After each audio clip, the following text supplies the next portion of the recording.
Les membres de la familia, j'espère que vous allez bien, il est 3h du mat.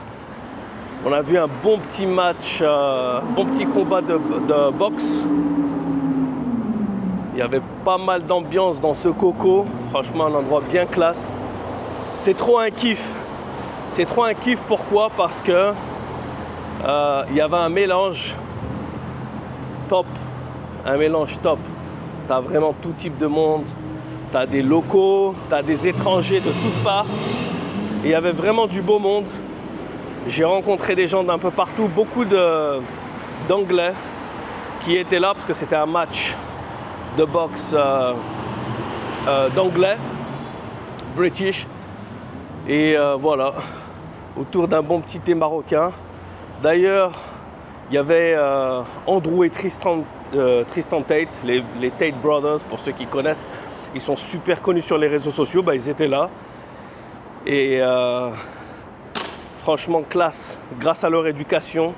Dis-toi, ils ont créé une université en ligne. Et au pic, ils se sont fait bloquer. Pour ceux qui connaissent l'histoire, ils sont partis en prison en Roumanie. Ils se sont fait arrêter aux States. Ils sont maintenant à Dubaï. Et les mecs, au pic de leur université, ils généraient plus de 20 millions par mois de revenus pour une éducation en ligne.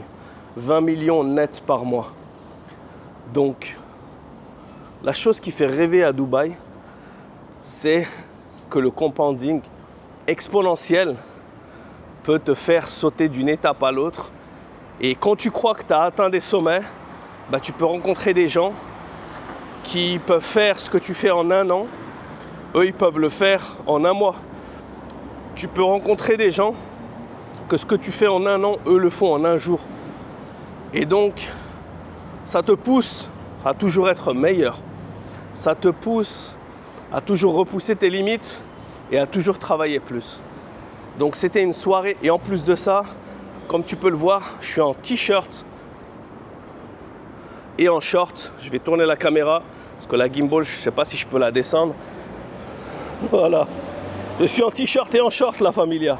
Tu peux le voir. Si je trouve un miroir, je te montrerai. Tu rentres dans un endroit super classe.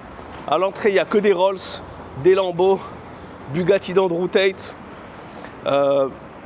McLaren, que des gros bordels. Et tu rentres en short, en t-shirt. Tu bois un thé, tu discutes avec des gens qui pèsent des centaines de millions de dollars. Bon, je ne vais pas faire le mytho, je ne vais pas taper la discute en Andrew Tate. Il était d'ailleurs avec Tam Khan, qui a justement le gym TK Fit. Et leur groupe, je suis sûr que la vidéo va sortir sur leur YouTube, sur leurs réseaux sociaux, où ils ont regardé le match de boxe. Donc ils étaient en groupe, je ne vais pas m'incruster. Mais autour, il y avait des gens, il y avait notamment un gars qui avait l'air assez connu parce qu'il y a plusieurs personnes qui lui parlaient.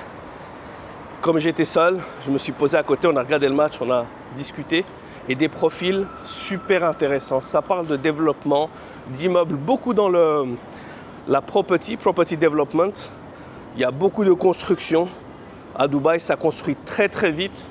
Il y a des investissements dans l'immobilier, un truc de malade.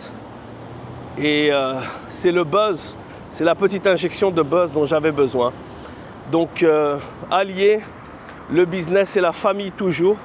Quand tu fais bien les choses, eh bien tu peux... Faut que je sois sûr. Non, je continue par là, ouais. Toujours tout droit pour arriver à l'appart. Quand tu sais bien allier l'utile à l'agréable, qu'est-ce que l'agréable? C'est la famille. Profiter avec la famille. Je profite avec eux le jour. On mange, on sort, on rigole, on fait les gamins. Juste appuyer ici. On fait les gamins dans des parcs aquatiques. C'est un plaisir, une ressource, passer des moments en famille. Et puis le soir, tu peux te retrouver à taper des discussions. Une table qui peut peser des centaines de millions de dollars. Donc ça n'a vraiment pas de prix. Et c'est justement le buzz dont tu as besoin. Et toi qui regardes cette vidéo, maintenant, c'est le moment où cette vidéo, elle va s'adresser à toi. Moi, tu n'as aucune excuse. Moi, j'ai commencé avec rien du tout. J'ai commencé bien plus modeste que le modeste. C'est la gueule, lui, ou quoi? J'ai commencé bien plus modeste que le modeste, d'accord? Ces histoires de conseillère d'éducation, tout ça, si j'aurais dû suivre les conseils du milieu d'où je venais, jamais j'aurais pu en arriver là. Donc, il n'y a absolument aucune excuse. Maintenant, il y a certains milieux qui ne te permettent pas de rentrer dans le compounding. Il y a certains milieux qui ne te permettent pas de multiplier tes sources de revenus.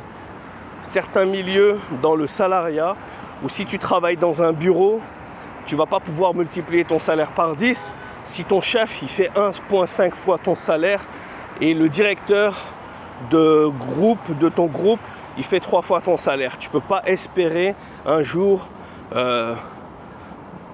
atteindre tes rêves financiers si tu as des rêves et si tu as une ambition qui est élevée. C'est pour cette raison que tu ne dois pas quitter ton job, mais que tu dois te bouger le cul en dehors du boulot. Trouver une passion. C'est pas forcément le trading. Moi, je suis tombé dans le trading un peu par accident. J'ai toujours été passionné par le trading, mais je ne savais pas que j'allais en faire une profession. Quand j'étais en Angleterre, je faisais des études de commerce. Sur tous ceux qui continuent de m'avoir sur Insta, des anciens élèves qui ne me calculaient même pas, il y en a combien qui font du trading? Zéro. De tous ceux que j'ai en contact. Après, je ne sais pas s'il y en a d'autres que j'ai perdu de vue, mais de tous ceux que j'ai en contact, il n'y a personne. D'accord? Moi, je suis tombé par accident. J'aurais pu avoir une carrière plutôt normale. J'aurais pu faire quelque chose d'autre, mais je me suis donné les moyens en tournant ma passion en profit et ce profit en une profession. Et c'est comme ça que tu dois raisonner. Tu dois raisonner de manière professionnelle. Tu ne dois pas raisonner comme un gambler. Tu ne dois pas raisonner comme quelqu'un d'excité. Et c'est un peu comme ceux qui font du sport. Quand tu fais du sport, quand tu as grandi par exemple dans un quartier, tu as toujours une personne, il est super fort. Il joue, il explose tout le monde, il fait des roulettes, il fait des techniques, il est rapide. Mais le soir, qu'est-ce qu'il fait? Il éclate des joints avec les gars du quartier. Et 10 ans plus tard, tu le retrouves avec quoi? Rien du tout. Une blessure, où il n'a pas pu, où il s'est fait jeter d'un centre de formation. Alors que tu en as qui ont des niveaux bien plus moyens, mais ils ont la consistance, ils ont la discipline. Et ouais, moi je lui mettais sa raclée, mais lui maintenant, regarde, il joue en Ligue 1 ou il joue dans je ne sais quel club, il est devenu professionnel. Et l'autre, il travaille peut-être à l'usine alors qu'il avait les moyens. Eh bien c'est ça, c'est la consistance. Je le dis toujours, l'excellence elle vient dans la répétition. Si tu as envie de réussir, donne-toi les moyens, bouge-toi les fesses. Quand je l'ai dit dans une vidéo, mon Netflix à moi, c'est de regarder les marchés, de m'en imprégner jusqu'à ce que ça devienne comme la matrice, où ces chiffres, ils me parlent. Et quand il y en a qui me disent « Ah, j'ai utilisé ton outil, j'ai fait un mauvais trade », je vais te dire une phrase. Le winner connaîtra bien plus d'échecs que le loser d'essais. Je vais le dire en anglais, ça. Je vais m'asseoir une seconde pour te le répéter. En face de ce bourge d'ailleurs, regarde. Il est là. Il est où le bourge? Voilà, il est là. On le voit ici. Winners will lose more times than winners will lose more time than the losers will try. Qu'est-ce que ça veut dire? Ça veut dire que moi, j'ai connu bien plus d'échecs que toi, tu n'as connu d'essais. J'ai grillé bien plus de comptes que tu n'as ouvert de comptes. J'ai perdu bien plus de positions que tu n'as ouvert de toutes positions gagnantes et perdantes. Et à un moment, même mon entourage le plus proche a commencé à avoir des doutes. Mon entourage le plus proche de mon cercle familial, de mon cercle de ma propre femme, m'a dit fais attention que ça ne devienne pas une addiction, fais attention que ça ne devienne pas dangereux. Avec beaucoup d'amour, avec de la protection. Pourquoi? Parce qu'ils ne sont pas censés savoir l'étendue. Et c'est maintenant ces personnes qui profitent avec moi. Et quand je leur dis, je ne te demande pas de croire en mes rêves. Je te demande juste de me faire confiance. Ça, c'est la phrase que je disais toujours à ma femme. Je ne te demande pas de croire en mes rêves. Je te demande juste de faire confiance. On est arrivé à l'appart, on l'a passé, il est là, le Burj Vista. Je vais changer juste la caméra, je vais te montrer. 3h du mat, les rues sont bondées. Voilà le signe du Emaar Dubaï. Et ils sont là, les buildings, les Imarats. Je disais à tout le monde, je ne vous demande pas de comprendre ma vision. Juste de faire tomber ma petite sacoche de ma caméra. Voilà, je vais la prendre ici. Je vous demande juste de me faire confiance. Pourquoi? Ça veut dire quoi? Ça veut dire que vous n'êtes pas censé comprendre ce que j'ai dans la tête. Vous n'êtes pas censé comprendre ce que je suis prêt à sacrifier. Parce que si vous pourriez le comprendre, vous l'auriez fait vous-même. Et dans ce cas, on aurait fait quelque chose ensemble. Et dans ce cas, je te suivrai toi. Mais si j'ai personne dans mon entourage qui a l'ambition de vouloir un jour rêver. Moi, je suis l'un des seuls de mon entourage qui avait un vision board. Je ne croyais pas en des trucs trop énergie et tu sais, vision, tout ça. Juste en la motivation et en la discipline.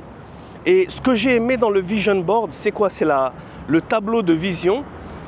Quand je suis arrivé à Chypre, la première chose que j'ai fait, c'était un vision board. Et j'avais mis quoi dans ce vision board?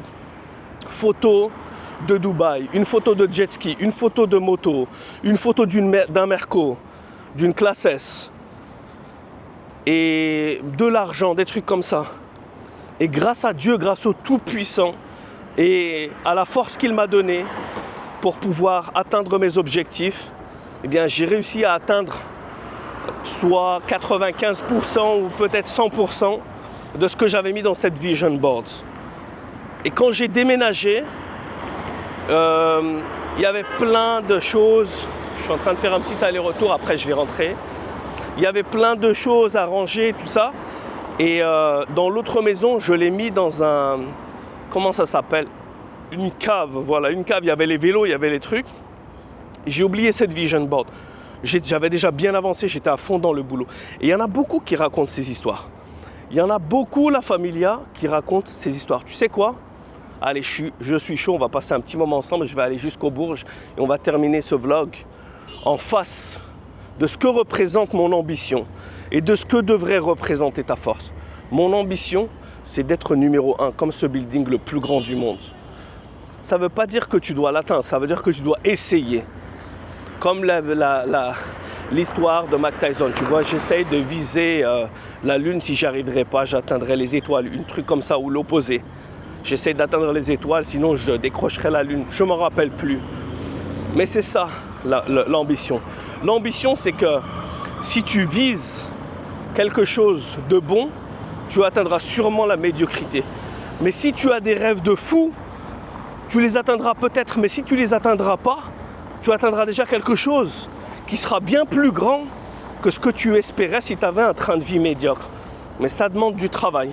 Ça demande de la dédication, ça demande de la discipline et ça demande de prendre des risques calculés.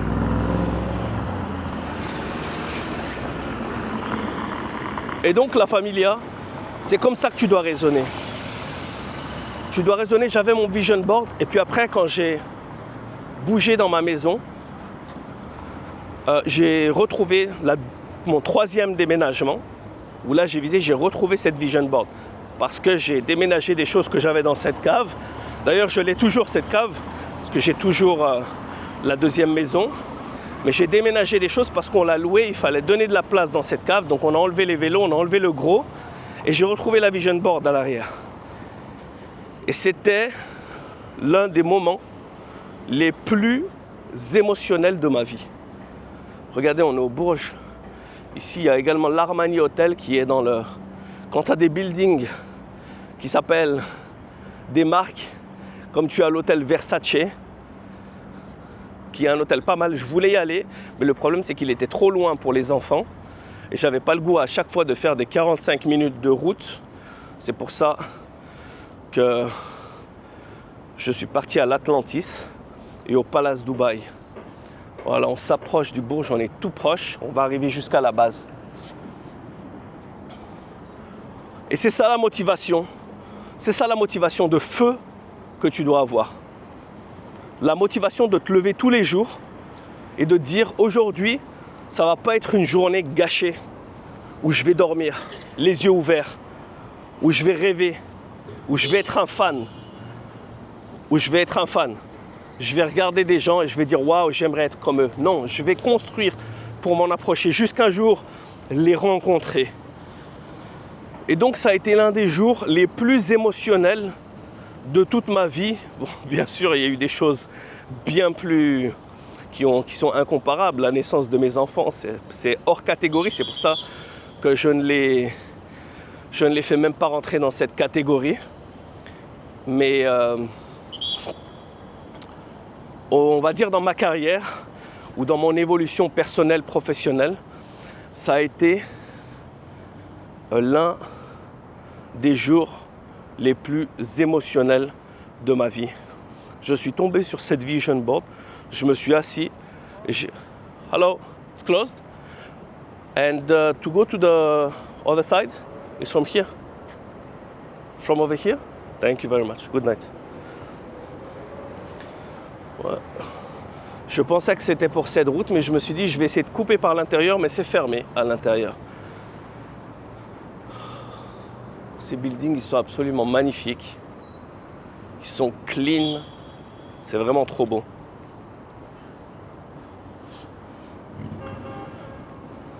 Et j'avais le jet ski, et j'avais la maison, et j'avais... Ne demande pas la validation des gens qui n'ont pas la même motivation que toi. Tu demandes la validation pour confirmer ta médiocrité, pour confirmer ton échec. Je vais te dire un truc. Moi, voilà, je vais continuer par là.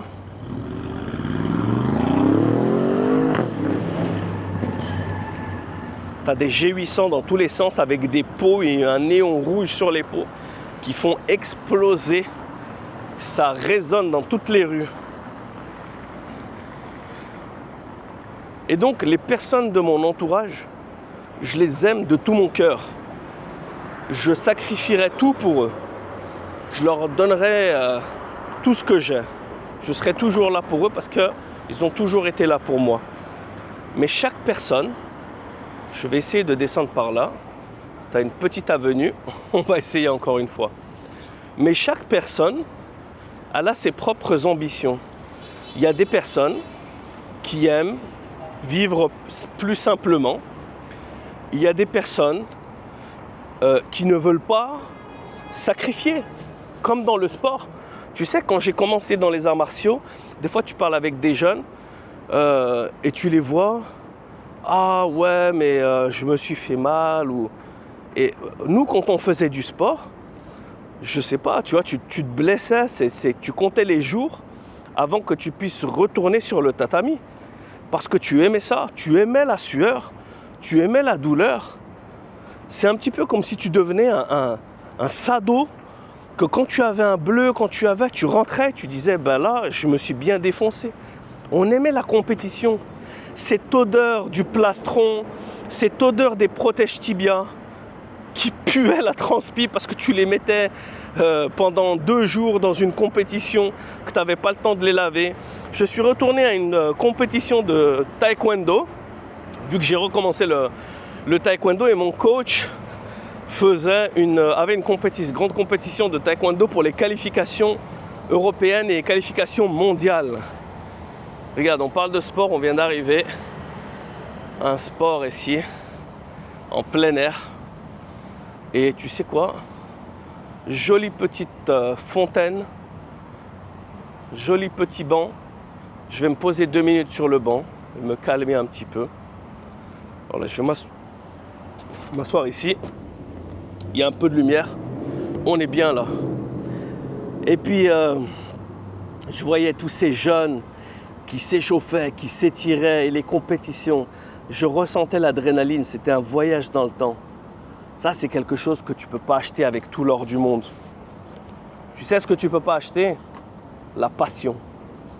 La passion de réussir par tous les moyens. Et j'ai gardé cette passion dans tout ce que je fais. Si j'ai envie d'aller jouer au paddle, c'est pas grave, je ne suis pas champion du monde, mais j'ai envie de gagner. Si j'ai envie de faire un boulot, j'ai envie d'être le meilleur. J'aime.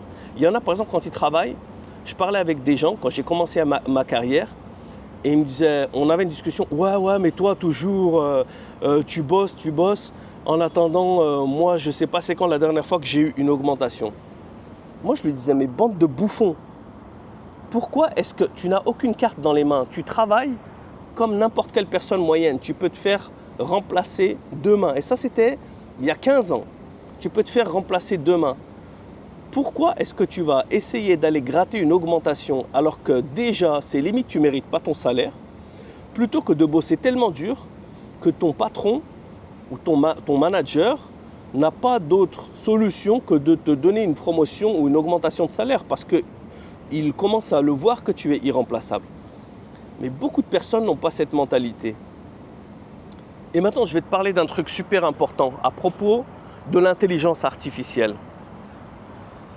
Je discutais avec des gens qui travaillent dans une boîte en ligne et moi, j'ai fait tous les départements. J'ai travaillé dans la vente, j'ai travaillé dans le support de ma vie.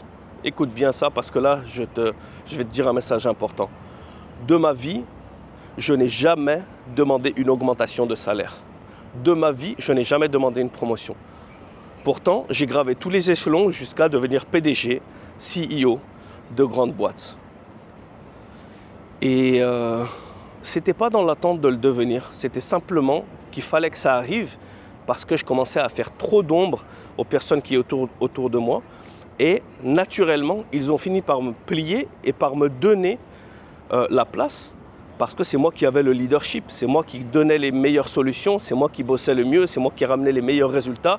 Et donc, en tant que bon leader, eh bien, une boîte veut que tu puisses... Il y a des personnes qui travaillent bien mais qui ne sont pas des bons managers. Pourquoi? Parce qu'ils n'ont pas envie d'enseigner eux-mêmes. Pourquoi? Parce qu'ils n'ont pas la confiance de vouloir enseigner ce qu'ils savent. Mais moi, il n'y avait aucune raison parce que je savais que ce que je faisais, ça venait d'un travail acharné, d'un travail très dur. Et donc, je parlais avec différentes personnes. Je vais laisser passer le groupe. On continue de faire le tour du Bourges, comme ça ne va pas parler juste derrière mon dos. Et il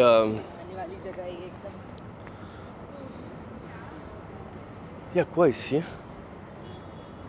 Tu passes par des endroits, il y a des petits bars super sympas. J'ai juste envie de voir il y a qui à l'intérieur parce que ça m'a l'air d'être bien blindé. Qu'est-ce que c'est que ça? Tu sais quoi, on fait un petit tour ensemble. Ça doit être un club. Ah, ils sont en train d'attendre à l'entrée. Ouais.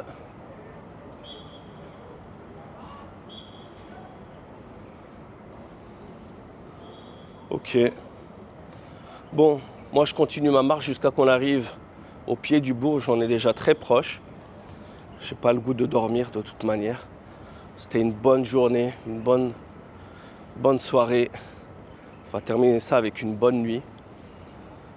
Et je parlais avec les gens qui font ce qu'on appelle le content writing, qui écrivent le content et qui font du copywriting. Et il y avait une fille qui disait « Ah oui, mais des fois le travail c'est dur des fois tu trouves pas l'inspiration et c'est pas toujours facile et patati et patata. » Dubai Opéra, Dubai Mall, Dubai Fontaine, c'est bon, on est dans la bonne direction, on va s'approcher de la fontaine et faire le tour. Et je lui dis maintenant, ChatGPT peut faire ton travail. Non, c'est pas pareil parce qu'il y a des outils, après ça permet de se voir. Et pour un produit moyen, tu ne travailles pas pour la NASA. Les gens, ils s'en foutent que ce soit écrit par un humain ou que ce soit super bien écrit parce que c'est la quantité qui prime. De toute manière, ton contenu, tout le monde va s'en foutre dans 2 semaines parce qu'il va y avoir le lancement de nouveaux produits. Il va y avoir le lancement de nouvelles promotions.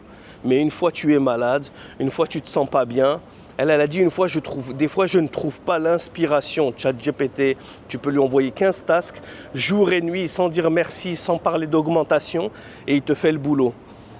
Après, il y avait les supports clients, ce qui fait que maintenant le content writer, depuis notre discussion, ils n'existent plus. Ça a été remplacé par de l'intelligence artificielle. Après, il y a eu tous ceux qui font... qu'est-ce que je voulais dire? C'était quoi déjà les autres jobs? Je réfléchissais à quelque chose, j'ai perdu le fil de ma discussion. Donc tu avais les content writers, tu avais les designers de sites. Ah oui, c'était ça. Tu avais les supports clients. Les supports clients, qu'est-ce qu'ils font? Il y a beaucoup de demandes de chat, beaucoup de demandes d'email. Maintenant, il y a des outils qui sont des chatbots dans lesquels ils vont analyser tous les chats qui ont déjà été, parce qu'ils sont tous enregistrés, des milliers de chats que ces employés ont déjà fait pendant des années. Tu les uploads tous dans une